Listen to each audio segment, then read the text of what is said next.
Goeiemôre. Kyk jou geloofsoë diep genoeg. Wat sien jy raak in hierdie tyd? Sien jy net oppervlakkig raak die probleme waarmee ons te doen het, die krisis waarin ons is, of sien jy dieper? Kyk jy dieper met jou geloofsoë en sien jy raak wie is in beheer? Psalm 48, Psalm van die Koragiete, sing van God wat in beheer is. Hier word gepraat van die koning wat in sy versterkte stad hoogbo op die berg is. Daar is mure rondom en torings en allerlei versterkings. En die vyand sê vers 5 tot 8, kan nie indring nie. Die wat probeer, hou nie rekening met die almag van God nie. En dan die versekering in vers 15. Die God is ons God vir altyd.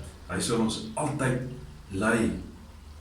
Dis asof die Koragiete wil sê, haai, kyk weer, dink weer, maak jou geloofsoë oop, kyk dieper, sien raak, wat is regtig aan die gebeur, sien raak, dat God in beheer is, sien raak, dat hy ons almal veilig hou by hom in sy vestingstad. Weet jy, ons Here Jesus Christus is in beheer, hy regeer. Paulus skryf in 1 Korintiërs 15, ons Here Jesus het opgestaan, hy het opgevaar na die hemel, hy sit aan die regterhand van God, en nou is hy besig om elke mag, elke gesag, elke krag te vernietig. Hy is ook besig om die dood te vernietig, of die dood nou kom van 'n dodelike siekte, of dit kom van 'n vyand, of dit kom van ouderdom.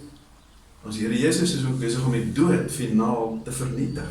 En daarna sê hy, sê Paulus, sal God alles wees, vir alles. Dan is alles finaal voltooi.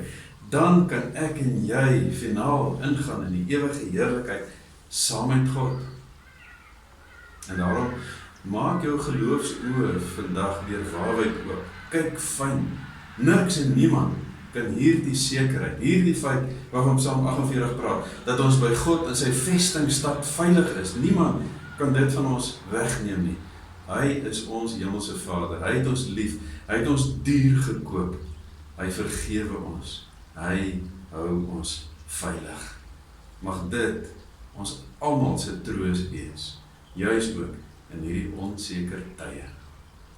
Hemelse Vader, dankie dat ons veilig by U is, in U vestingstad.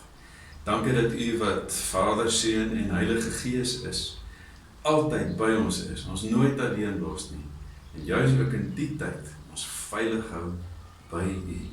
Gee dat dit ons belydenis sal wees, gee dat dit ons sal dra en nuwe krag sal gee, elke dag. Amen. Ek hoop dis 'n heerlike dag vir jou.